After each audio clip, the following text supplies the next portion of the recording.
The video you're about to watch is a run-through of a presentation being made for NEOPC, Northeast Ohio PC Club, March the 9th, and the topic is Linux. For well over a year we have been talking about Linux and whether people that have computers that are running XP would want to switch to Linux, and we've been discussing Windows 10 and privacy issues, and perhaps Linux is the solution there. The presenter, myself, Bruce Brockman, did a presentation on Linux in November of 2014, and was a fairly all-encompassing type presentation. This one will be a little more in-depth. I'm going to recommend two different distributions, and distributions are unique operating systems. One for older computers that are probably running XP at this point or were upgraded, and one for more modern computers that have more RAM and better hardware. So let's get started and talk about Linux. This is the front page of the presentation that was done in November of 14, Confessions and Consternation of a Linux Newbie. And I've changed newbie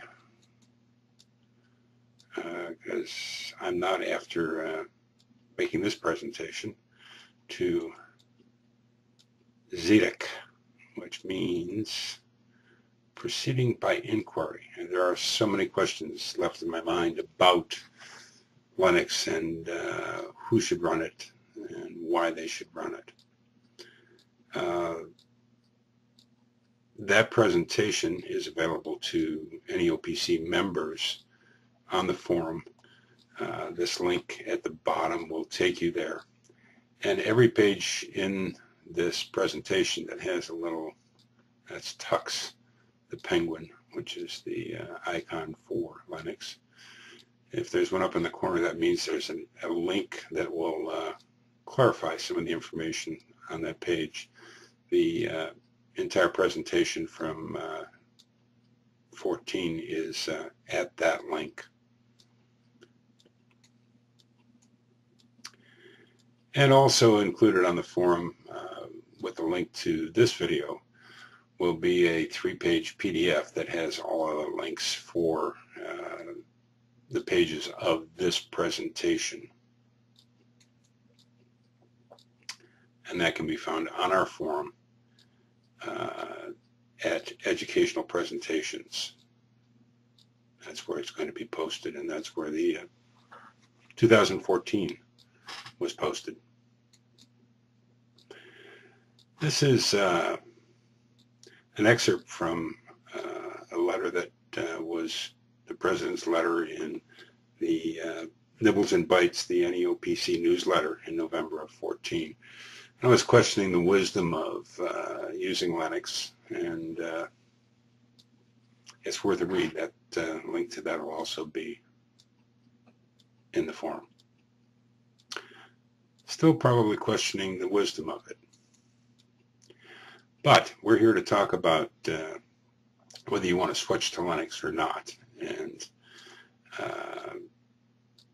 to switch or not to switch. That is the question.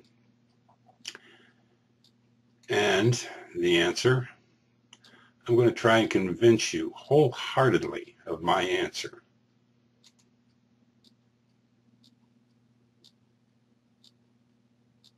Yeah, a very strong maybe. So if your computer looks like this and it's not running Linux, I don't think you want to put Linux on it. That's probably not going to be of much help to you. But if your computer looks like one of these,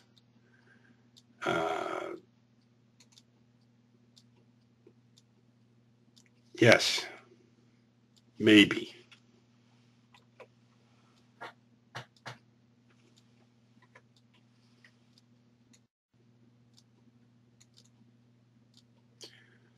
So you need to ask yourself, do you, mostly when you're using a computer, surf the web, send and receive emails, use Microsoft Office products, might be Word or Excel or any of the Microsoft Office products, watch videos and listen to music, utilize digital photography, spend time on social media, pursue genealogy, and we'll talk a little more about that later.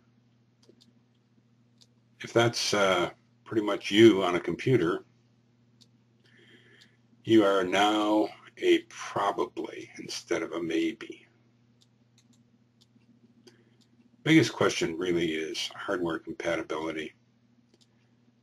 This is an excellent article about troubleshooting problems if you have problems, although I've chosen distributions that hopefully won't give you problems. The real issues that come up are graphics cards. And some time ago, in a company that I owned, I spent a lot of time with a computer manufacturer in their plant where they were manufacturing computers in their R&D department.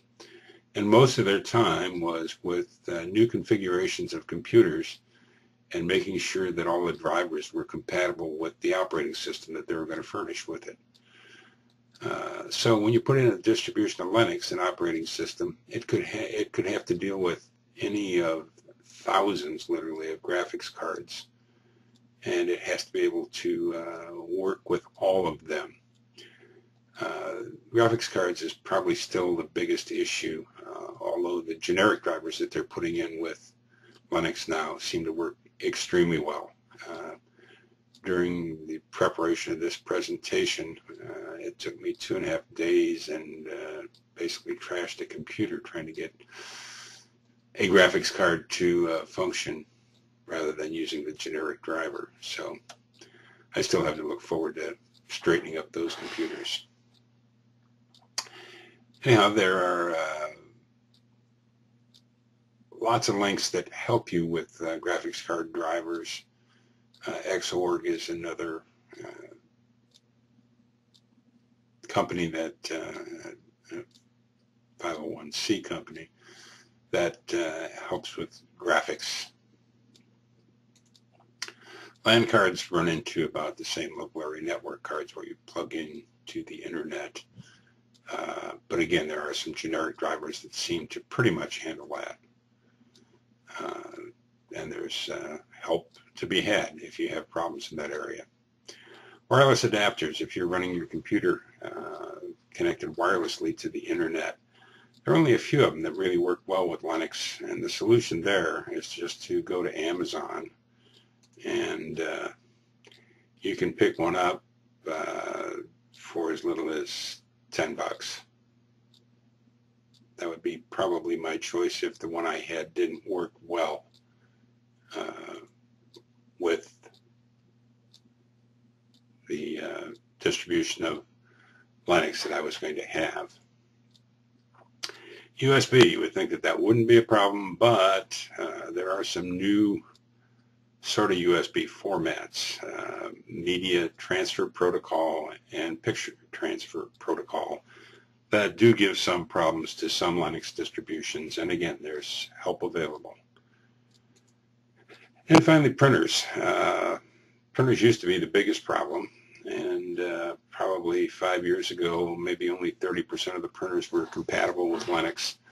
Today, that number has probably moved up closer to 60 to 70%. Again, there's an awful lot of help available. There are some generic drivers, a whole lot of things, and during my putting this presentation together, that wasn't one of the problems. One of the big issues about Linux has always been the use of the terminal. This is where you type in commands.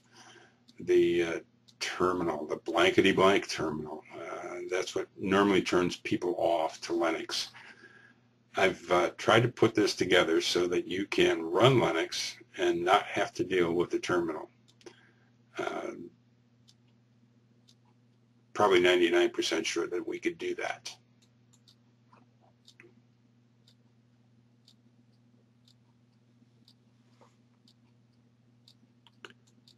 So the terminal takes DOS commands, and there's an entire language that Linux uses. They call it bashing the terminal, and they have what's called the cheat sheet, and this gives you a list of the types of commands that you would type into the terminal to make different things happen. Find the best file search tool fast, find file name, and you can type all those things in. Although Linux is getting to be more Windows-like, and some of those functions can happen with just a click of the mouse. But most dyed-in-the-wool Linux users prefer to use the terminal, so bless their hearts, they should do that. We're not pushing that today for you.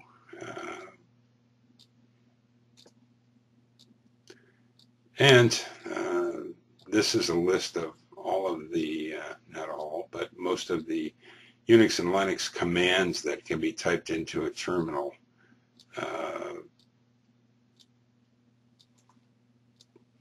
Break out of a while, for each, or until loop. That's what the break command means.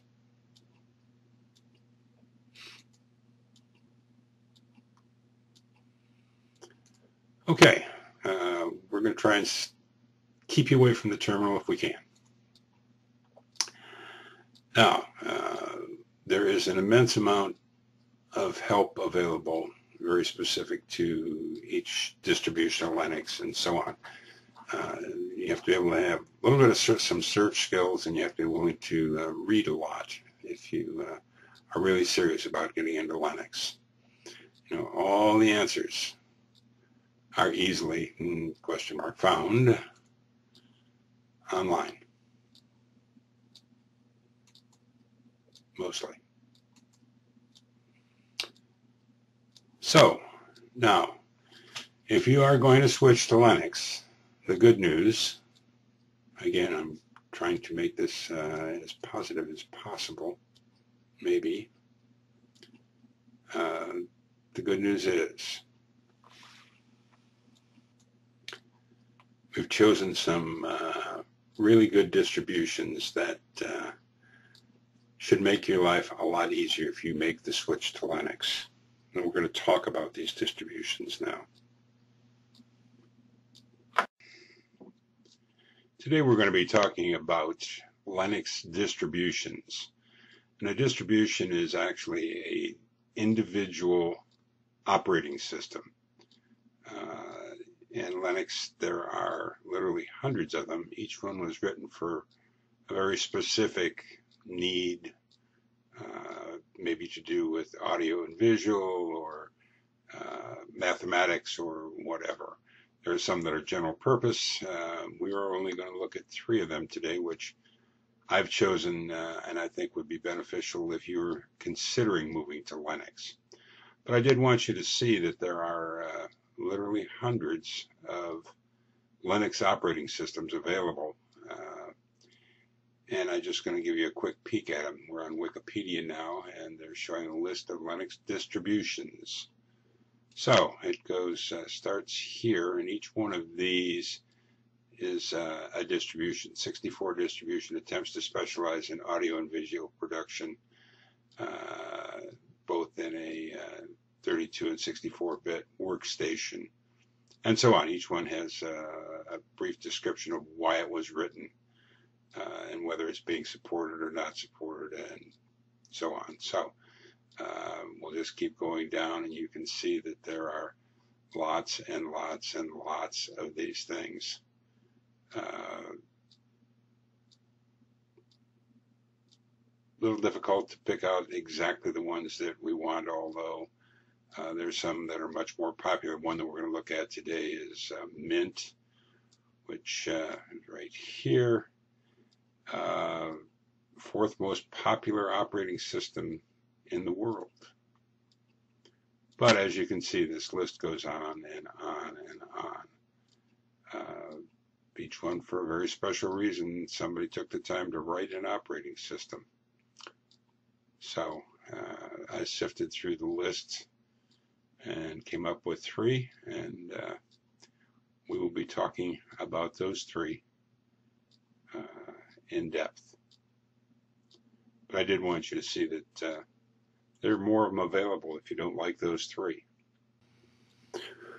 Okay, the first distribution we're going to talk about is Linux Mint. The current version of that is 17.3. And when you talk about Linux, you'll hear them talk about LTS, long-term support. And Linux 17.3 Mint is supported until April 2019. That means there'll be updates for the system, and there'll be security updates and all that sort of stuff.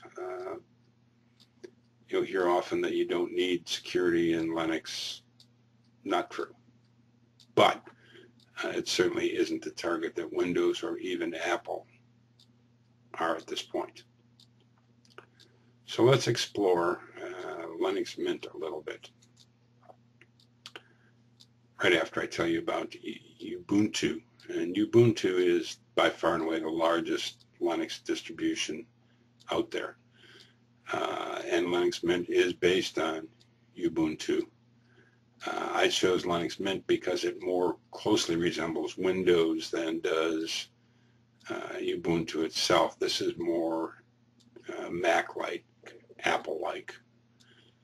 So this current version of Ubuntu is 14.04.4, long-term support until February of 2021.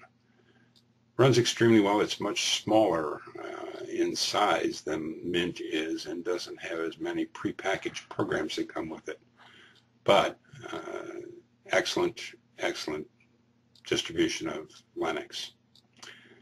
And the other one we're going to recommend for older machines is Lubuntu, which means low resource machines. Based on Ubuntu, it just has a lot less packaged in it. It's a light version of it. Runs extremely well, and long-term support for the version that we're going to be looking at, 15.10, actually is based on Ubuntu's 14.4. So it's supported till 2021 also. And again, you can see that there were the links to the sites. They'll be on the PDFs if you want to go read some more in depth before you do anything. So when I was putting this together, my wife didn't think I should include this page. I think it makes a lot of sense. I got to tell you a quick story. Once again, in another life that I had at one point, I was putting some things together for our CIA, and I was in Langley, Virginia, in a lobby there, and there was a large black box about the size of a good-sized refrigerator sitting in the middle of the lobby. And I said to my escort, I said, "What, pray tell, is that? Are there bodies in there or what?" And he said, "No." He said, "That is a gigabyte hard drive." And I said, "Oh my God, who could ever use that much space on a hard drive?" Well, anyhow, you're looking at a hard drive from the 1980s. It was a 10 megabyte hard drive for $3,398, which roughly is $340 a meg. And that actually was a refurb. The new ones were over $12,000. Anyhow, most people relate better to dollars than they do to megabytes. So we're talking about, originally in the 2014 presentation, I said Linux Puppy is the lightest functional version of Linux. And it runs on 154 megabytes. So if you had to buy megabytes at the prices in 1980, you'd have to pay $52,000 just to run the operating system. The computer that I'm doing this presentation on is my Windows 7 machine. I just looked at the Windows folder, and there's 44.6 gigabytes of information there, which in those terms would have cost $15 million just to run the operating system. The two we're going to be talking about today, Mint is a fairly complete operating system. Not quite as complete in some areas as Windows might be, but in some other areas probably better. In those terms, it's only a $2 million operating system as opposed to a $15 million operating system. And the light Lubuntu comes in at a amazingly low, only $917,000. It's a good thing that memory costs have come down substantially, or we would be doing a different kind of computing today than we are. So let's get into Linux Mint 17.3. And you'll see that it's very similar in that it has a start button, basically, that brings up the menu. On the left side, these are stationary buttons here. This is Firefox, your internet program. You can put other ones on. They won't go here, but you can put other ones on. This is how you search for software for your computer. You click that button and we'll show you what happens in a little bit here. This is to change some of the settings in your computer. This is the dreaded terminal. This is basically Windows Explorer, and it's their file explorer. This is if you're going to leave your machine alone, they're concerned about security. You can lock the machine until you come back and enter your password. This puts the machine into hibernation, and this is how you shut the machine down. When you talk about applications, when this is highlighted, all the applications that are in the machine are listed over here, and you scroll by just holding your mouse here.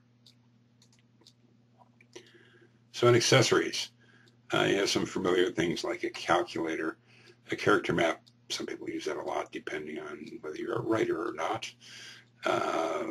Files, font viewer, help, which is, there's excellent help available. The dreaded terminal is here. A short text editor is here, so on. Graphics, GIMP, image editor. There are people that seriously compare this to Photoshop. It is a very, very, very complete editor, photo editor. GThumb is sort of that for videos, but not exactly. Image viewer is just quick to see what you have. GThumbs can also organize all of your video or your photos. And Simple Scan, when I was talking about printers, the biggest problem with printers has always been their scanners don't connect well in Linux. This program, Simple Scan, was developed so that any scanner will work with your Linux installation, although wirelessly, not necessarily. Internet. This is your browser, although, like I say, you can add Chrome and Safari, whatever you would care to add. There are versions available for you. XChat is to go into chat rooms. Big for Linux users, get you into libraries of what all is available to talk about. This is an instant messenger. Thunderbird is a email client. I think the best on the market. That is what I use. Transmission is a BitTorrent handler, If you know what that is, great, and you know you've got one. If you don't worry about it. Office. What comes with this pre-installed is LibreOffice, which is OpenOffice. Can deal with all of the Microsoft Office formats. I've been using it for well over a decade, and just I'm sold on it. So if you need something special beyond that, there are things special beyond that. Sound and video. Banshee is to listen to music. This one allows you to burn discs. Kazam is a program that I actually loaded. This doesn't come native to Mint. I did some screenshots and I did some screen captures, and this is the program that I use for that. Videos is a standard Linux program to deal with videos. Light, very light editing. And VLC Player has been my favorite video player forever. It can, if you can't play it there, it probably can't be played. Administration tools, and again, familiar things. A backup tool, which is always nice to have. A driver manager, and that's nice to have certainly in Linux. gparted is a partitioning tool. We'll talk a little later about that. If you decide, and again, this was running off of a disk. If you decide to install Linux, here's where you click. You can look at log files. You can do a variety of things in the software manager, which is this, is here. Preferences. Oh, printers. Let's talk about printers, right? So when I clicked on printers, it said add a printer, and I said yes. And this is the window that came up, and it says where you can add the printer. And it immediately found I had two printers that were on the wireless network, and it found both of those, no problem, and easily installed. So they've done a good job as far as printers are concerned. Okay, preferences, account details and backgrounds and Bluetooth, and change the dates and all that sort of thing is under your preferences. And again, this preference thing goes on for a long time. Languages and your network and your mouse settings and so on are all under preferences. Places is like library in Windows. It contains your folders for documents and music and pictures and videos and downloads. And I had a thumb drive plugged in, and it was called Puppy 2, that I was pulling out the screenshots I took. And recent files is just what it says. These are the screenshots that I took that you're looking at here.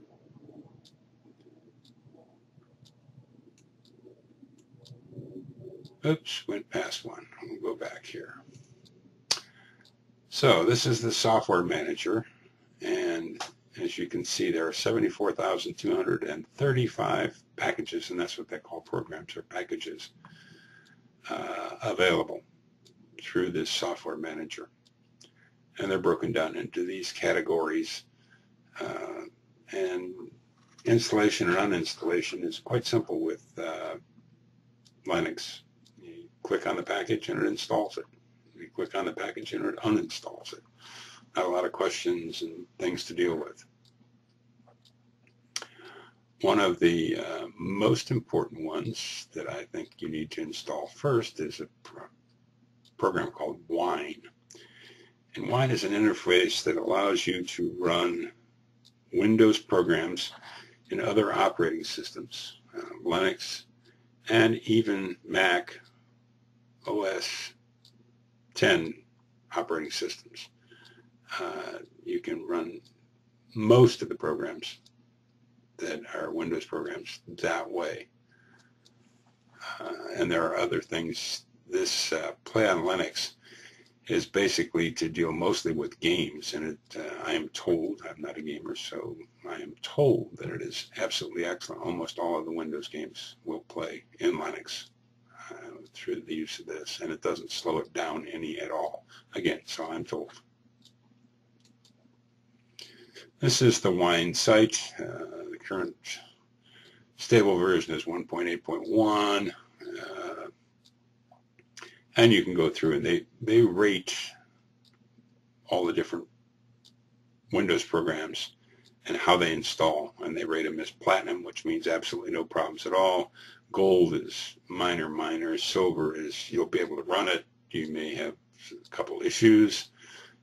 Bronze, you need to be a little bit computer savvy to want to deal with it that way. And that's their site.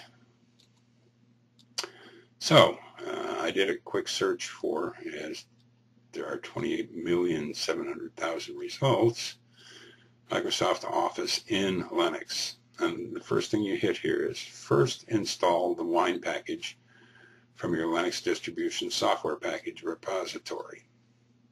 So once you do that, it really is quite easy beyond that. If you absolutely can't live without your Microsoft Office programs. Well, we're going to give you a quick tour of the taskbar in Linux Mint 17.3.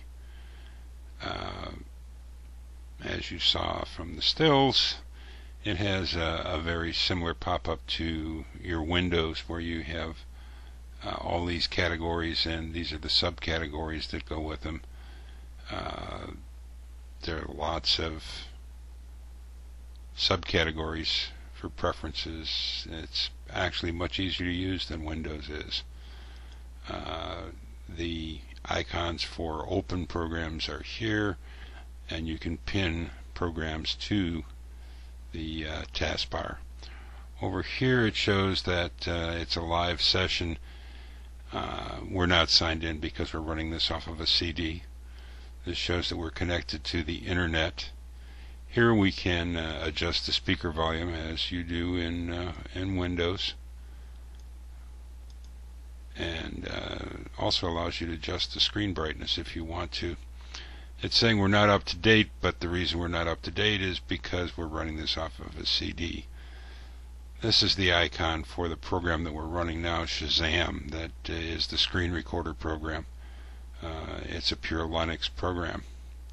Time, and similar to Windows 10, this version of Mint, as most Linux versions have multi windows for desktops, so that you can group if you're doing personal things and business things and whatever.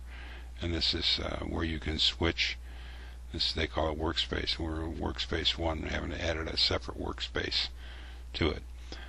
So again, this was just a little test video so that you can see that Linux programs work extremely well. And we will shut this off now. Okay, it's time to start talking about Lubuntu. And again, this would be for primarily XP machines with 2 gig or less of RAM, older video cards. Just something that you do the basic things we were talking about doing. So this is what the opening screen looks like, and you would want to, while this is highlighted, you use the up and down keys. While this is highlighted, hit enter, and it'll take you to your desktop, which looks like this. The desktop for Mint is called Cinnamon, the one we were using. They do have a variety of different desktops. This one does not. This only has what you're looking at here.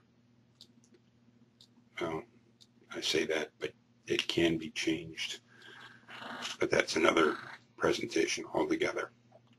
So again, this has a similar start type button, and as you can see, there's a lot less here.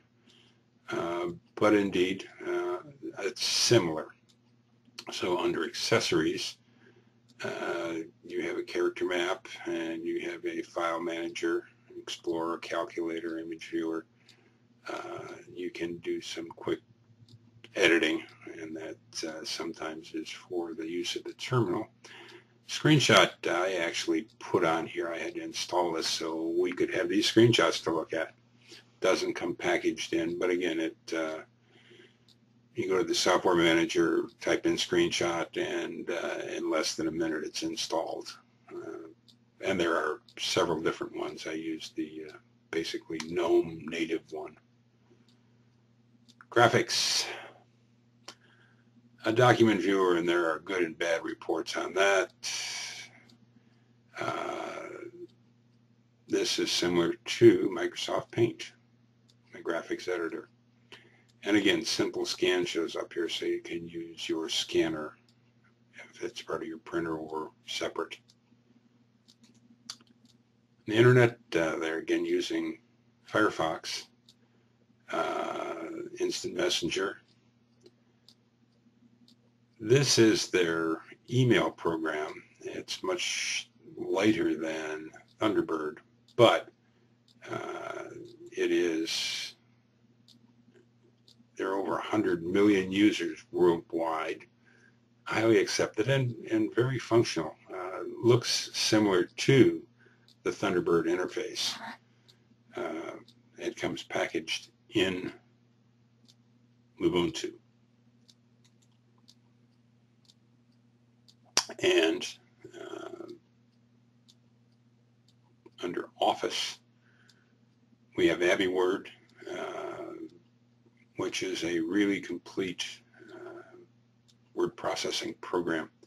Can deal with almost any format, open almost any format, and save in almost any format. Highly thought of program. Again, the document viewer to deal with PDFs and weird things that you just want to read things, not make changes to them. And this is the program that they give you to deal with spreadsheets. Under Other, well, no, let's talk about AbiWord for a minute. It looks very similar to Word. And again, if you want to read more about it, there's quite a bit on their own site, as well as been written about the program. Under Other, there are two types of terminals. One is the Ubuntu, actually Ubuntu, and then this is specific to the program. Sound and video. Audacious is the audio program to deal with MP3s. This player is the same as what was in Linux Mint. It is okay, works fine. What shows up here, I plugged in a no drivers webcam, and it had a microphone in it. Webcams, there are only a few that work specifically with Linux that have drivers written for Linux. Turns out that the generic one worked just fine. Audio was a little fuzzy, but certainly not bad. And this is the burning program that comes with Lubuntu. So now we're going to see a little bit of the plugged-in webcam as I was doing some testing on it. Okay, we're trying this out to see if it is recording this video. Hopefully it is. This is a no driver video camera and no driver audio. Okay, we're up to system tools, and some of these things will look semi-familiar from the Mint. Again, your printer button is here and does virtually the same thing and connected to my wireless printers without any problem at all. They have their own software center as well as a separate one here. Their center basically has everything that Ubuntu has, so it's big. There are lots of programs, depending on how much horsepower your computer has, is how many of those things you want to load up. But basically, they give you enough that you could do all the things that we talked about earlier in the presentation without adding anything more to it. Preferences. Again, looks familiar. They have a Bluetooth manager and desktop preferences and things that you might want to change, keyboard and mouse, monitor settings, and so on. This run button is another almost terminal type thing where you can type in specific commands from that list that we saw earlier in the presentation. These are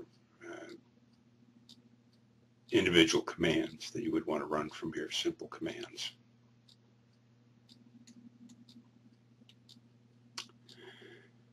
And so I opened up one of the package managers here, and this is the window that you get when you open that up, and you click on search and type in what you're looking for, and over here are categories if you want to look under categories, or you can just, if you specifically want something, you can type it in here. It brings it up. You click on that you want to install that package. So no package is selected, that you want to install that package, and it gives you the option then to install it. Fairly simple process. It's not quite as easy as Mint, but fairly simple.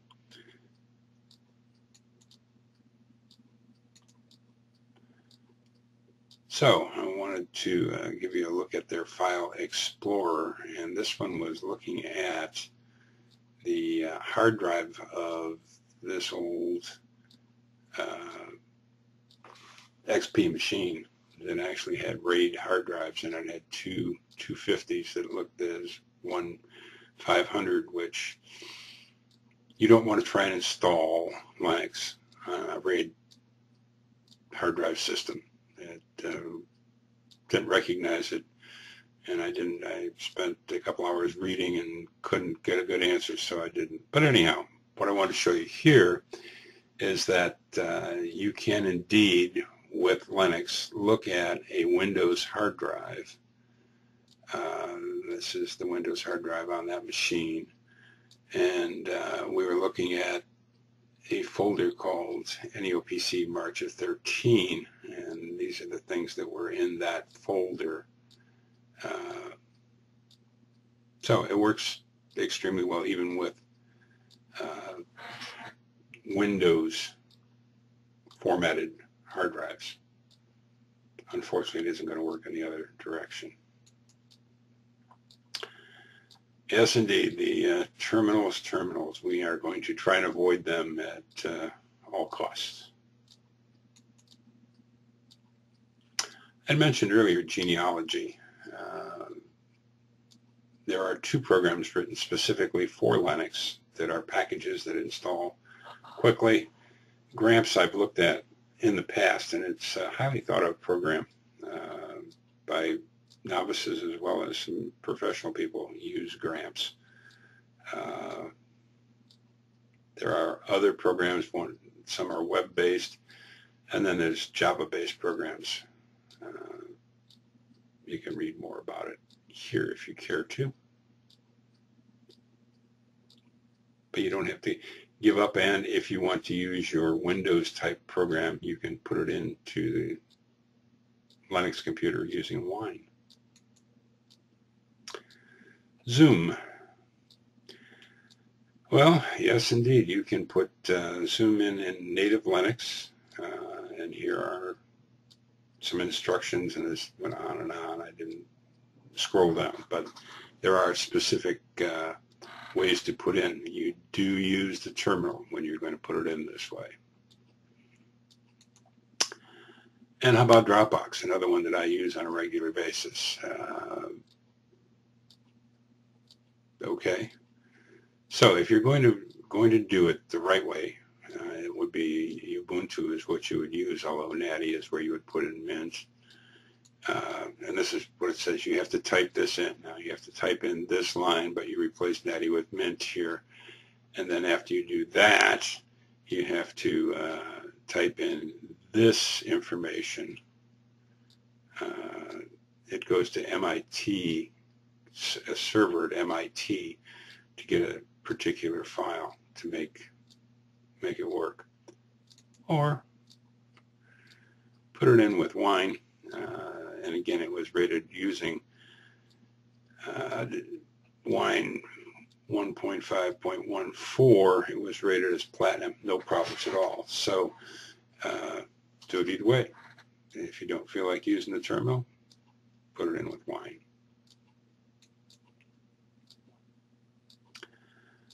So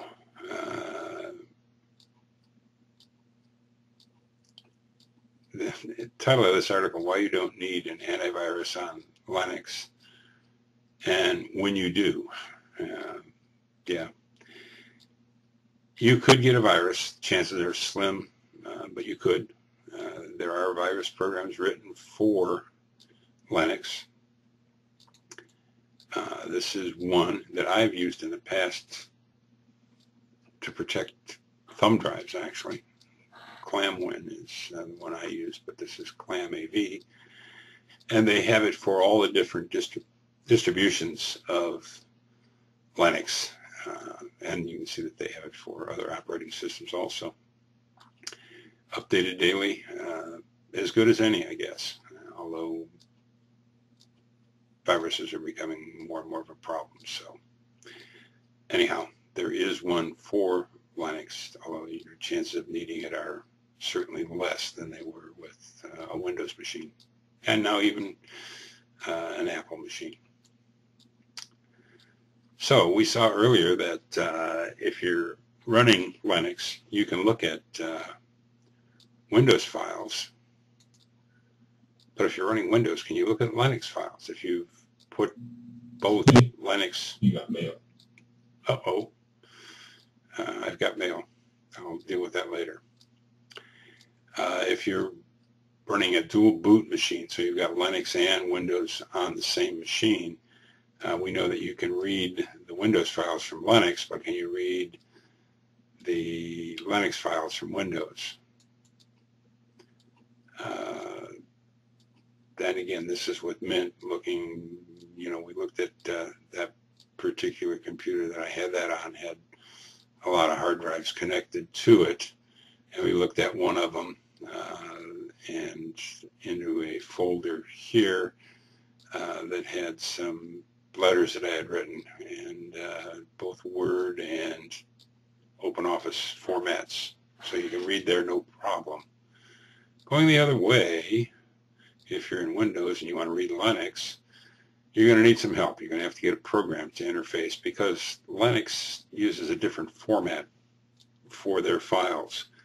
It says here that they use ext2 or ext3, and there is now ext4 are their file systems and partitions. So you do need a program that you can get here to read Linux files that are in a Linux partition if you're running Windows on a dual boot machine.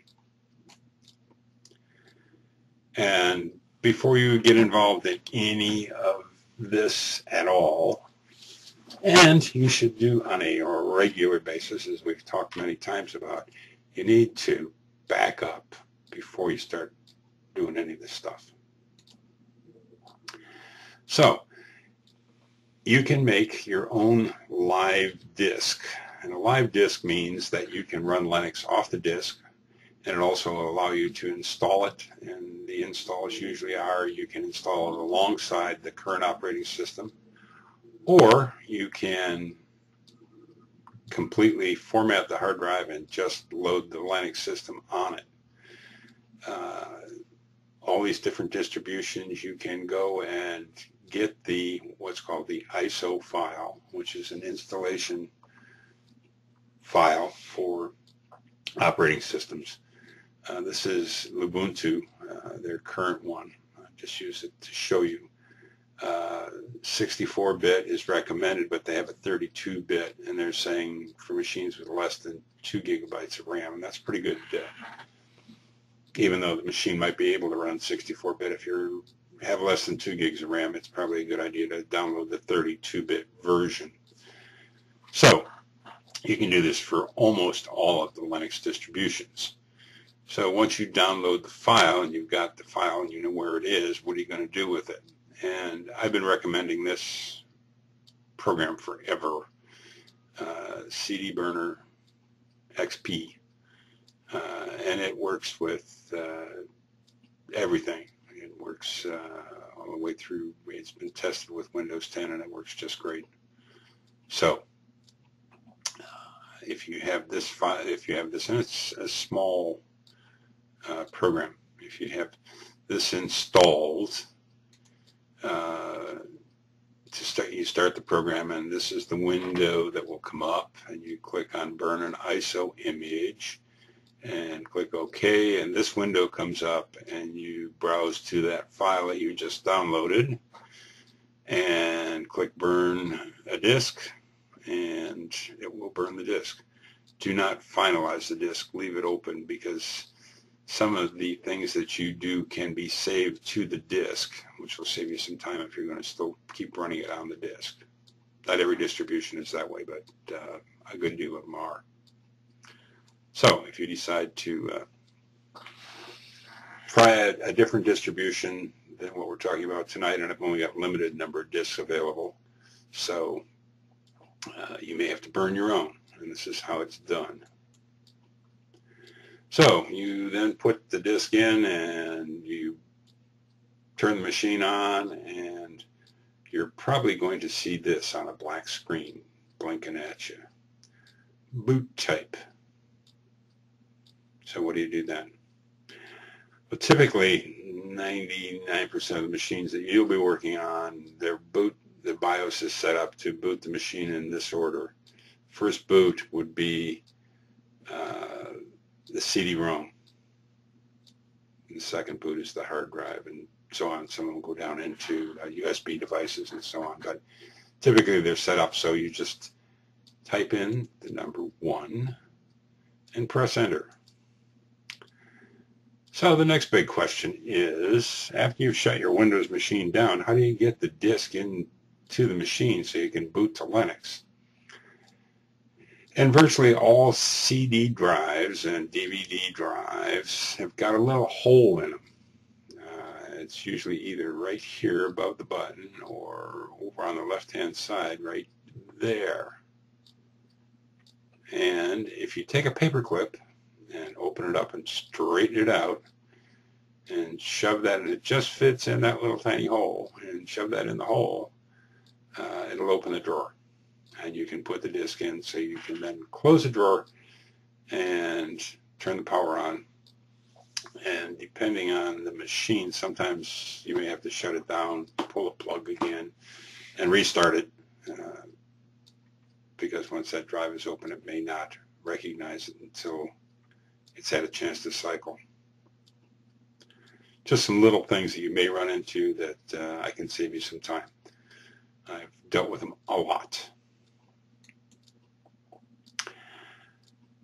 This I debated on putting in here, but I've had questions on it, and partitioning a hard drive is something, unless you are comfortable doing it, you probably shouldn't be doing it. But those that have asked and whatever, I've paid for programs, I've got free ones, whatever, and this is by far and away, I found this, making this presentation, by far and away the best partition program that I've run into. Whether you do it or you let Linux do it, if you're going to put Linux on a computer, the drive has to be partitioned. This is how you can do it manually, and if you're going to uninstall Linux, you're going to need this particular piece of software. So it's free, and it works extremely well. Again, if you're going to be doing any of this stuff, and even if you aren't going to be doing any of this stuff, you need to at least once a month. And that's probably not enough, but if you do it once a month, that's better than most people are doing. So back up. I typed in a Google search Linux tutorials and got 31,900,000 hits.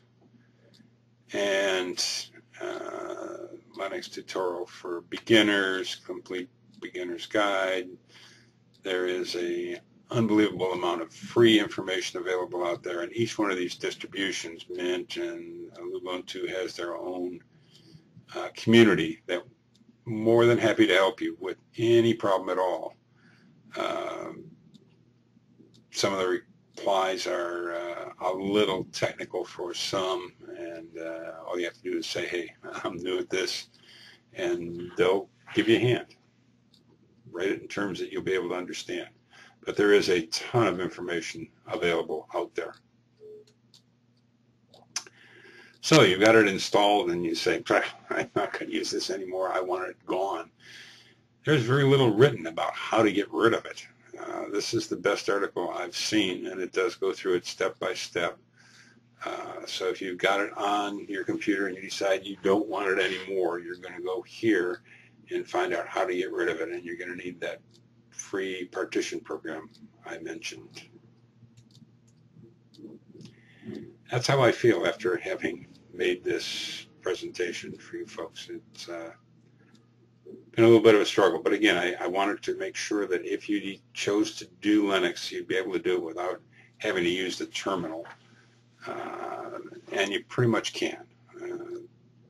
So hopefully some of you are going to give it a try, and we're ready for questions.